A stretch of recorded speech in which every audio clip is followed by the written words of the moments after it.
जय जय राम। सादा नमन परम प्यारे राम, परम पूज्य गुरुजन, परम दिव्य आत्माएं और आप सबके मंगलाशीष लिए परमेश्वर अकारण कृपा करके अपने श्री चरणों में लेकर आए हैं। उनका बारंबार धन्यवाद, अनंत बार धन्यवाद।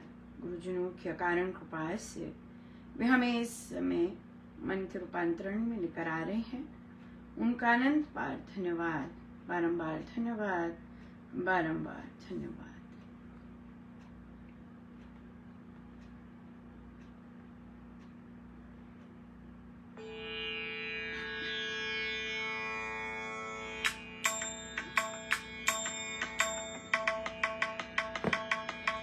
राम राम कहिए सदा सुखी रहिए, राम राम कहिए सदा सुखी रहिए, राम राम कहिए सदा सुखी रहिए, राम राम कहिए सदा सुखी रहिए, राम राम कहिए सदा सुखी रहिए, राम राम कहिए सदा सुखी रहिए, राम राम कहिए सदा सुखी रहिए, राम राम कहिए सदा सुखी रहिए, राम राम कहिए सदा सुखी रहिए, राम राम कहिए सदा सुखी रहिए, राम राम राम राम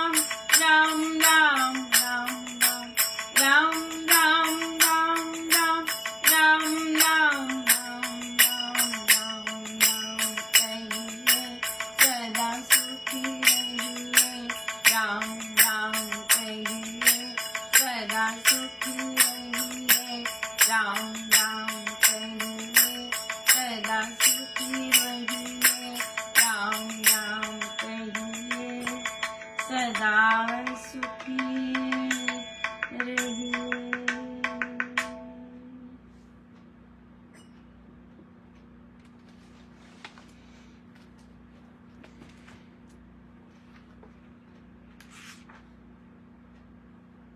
श्री प्रवचन पीयूष जी, पृष्ठ 239। अक्रोध। क्रोध न होना यह भी दैव जीवन का चिन्ह है। क्रोध कोई काम करवाने का साधन नहीं है। तो क्यों गया, क्यों ऐसा किया, यह अहंकार का शब्द है, क्रोध का नहीं। इसमें थोड़े कठोर शब्द अवश्य हैं। अफसर अपने नीचे वाले के साथ मेस में थोड़ा हंस भी लिया, पर परेड में जवाब पूछे क्यों देर की, ढीलापन क्यों। मुझे कहना यह था कि कोप उस बात से भिन्न है। क्रोध मनुष्य का प्रथम शत्रु है, क्योंकि यह देह में रहता हुआ देह का नाश करता है। कई कि तो मृत्यु का कारण भी बन जाता है। जैसे लकड़ी में आग रहती है, रगड़ते हैं तो पैदा होती है और पहले लकड़ी को ही जलाती है, फिर किसी दूसरी चीज को जलाने की बात आती है। माचिस पहले खुद जलती है, फिर किसी को सुलगाती है। क्रोध जब तक अक्रोध करने वाले को दग्ध ना करे, उस समय तक दूसरे को आंच नहीं पहुंचा सकता। तो अक्रोध, क्रोध ना करना, यह दैवी संपत्ति है, यह देव भाव का चिन्ह है। इस अध्याय में देवों के गुण वर्णन किए गए हैं, उनका बहुत मनन करना चाहिए। यह ही इस अध्याय के श्लोकों का तात्पर्य है। यस, सो क्रोध अहंकार का चिन्ह है। और पहला बोला है कि पहला प्रथम शत्रु है, देह में रहता है। पहले स्वयं जिसको आ रहा होता है गुस्सा, उसको पहले खराब करता है, फिर ऑफ कोर्स दूसरे पर जाता है। वो अग्नि है तो दूसरे पर अग्नि भेजता है। इस तरह से द्वेष की अग्नि होती है, तभी हम मिलजुल कर काम नहीं कर सकते।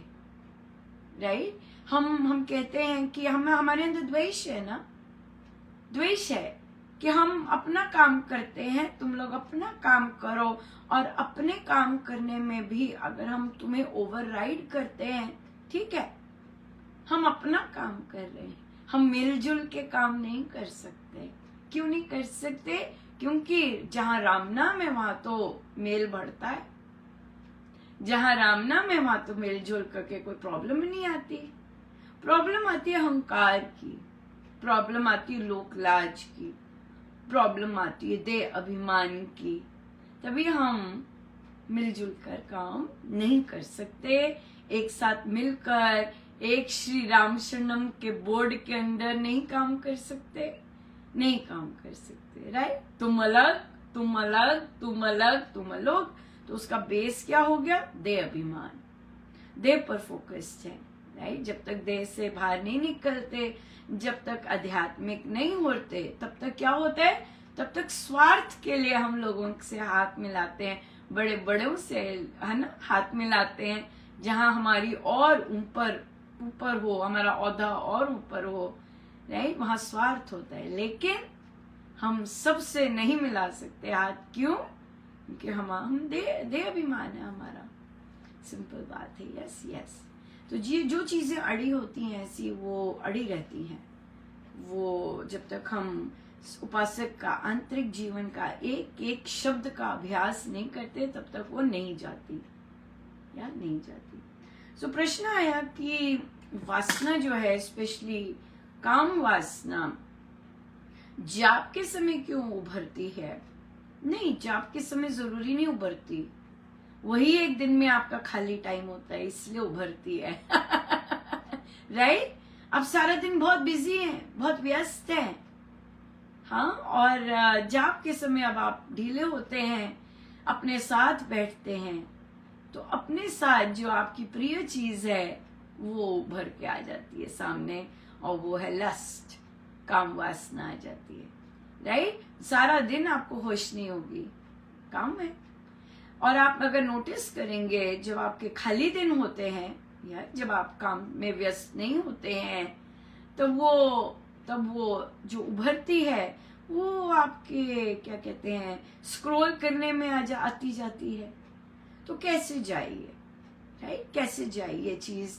देह फोकस्ड है, देह से ही संबंधित है, संबंध इसका, और मन से संबंध है, राइट? हम देह फोकस्ड हैं बहुत ज्यादा, हम मन से फोकस्ड हैं, और मन में हमारे देह ही फोकस है, राइट? राम नाम परमेश्वर तो इतने फोकस नहीं है जितनी देह फोकस्ड है। सो जब हम अपनी आत्मा पर, इन दोनों को छोड़कर, देह को छोड़कर, मन को छोड़कर अपनी आत्मा पर जाते हैं, तो और वहां बोलते हैं कि मेरी आत्मा तो पवित्र है और मेरी आत्मा तो पर्याप्त है, मेरी आत्मा को देह की कमजोरियों की कोई आवश्यकता नहीं है, मेरी आत्मा संपूर्ण है। तो ये जो आत्मा पर फोकस होना है, ये फिर हमें देह पर, जो हम इतना ज्यादा फोकस हुए होते हैं और अपने मन पर फोकस हुए होते हैं, वहां फिर ढीलापन आना शुरू होता है, राइट? नहीं तो जो लस्ट है वो मन और देह पर ही फोकस्ड होती है, बिल्कुल। तो जो कामनाएं भी हैं वो भी देह और मन से ही रिलेटेड होती हैं, वस्तुओं पर रिलेटेड है।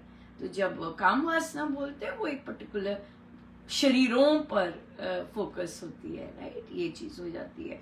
तो हम जब अगर स्क्रॉल भी करते हैं फोन, तो अगर हम ऐसी चीजों में आनंद लेते हैं, तो जाप के समय जिन चीजों में हम आनंद लेते हैं वही आएगा बाहर, जो चीजें हमें प्रिय हैं वही आएंगी जाप के समय, और तो कुछ नहीं आएगा, क्योंकि अभी राम से तो प्रेम नहीं है, राम नाम से तो प्रेम नहीं है। सो इसलिए इन चीजों के पार जो बहुत पावरफुल है वो है हमारी आत्मा, और आत्मा पवित्र है, और आत्मा को किसी अन्य की आवश्यकता नहीं होती है। आत्मा संपूर्ण है, और पूर्ण का अंश पूर्ण ही है संपूर्ण का अंश संपूर्ण ही है, राइट? तो लेकिन हमें साधना करनी है, राम नाम लेना है, और राम नाम से मैं अपनी आत्मा की शुद्धता प्राप्त करते जा रहे, निकट जाते जा रहे। यस, बिल्कुल। सो बहुत बहुत धन्यवाद गुरुजनों का, अपने श्री चरणों में रखने के लिए, अपनी कृपा बरसाने के लिए, हमारी जिह्वा, मन, बुद्धि के सारथी बनने के लिए बहुत बहुत जय जय राम, जय जय राम।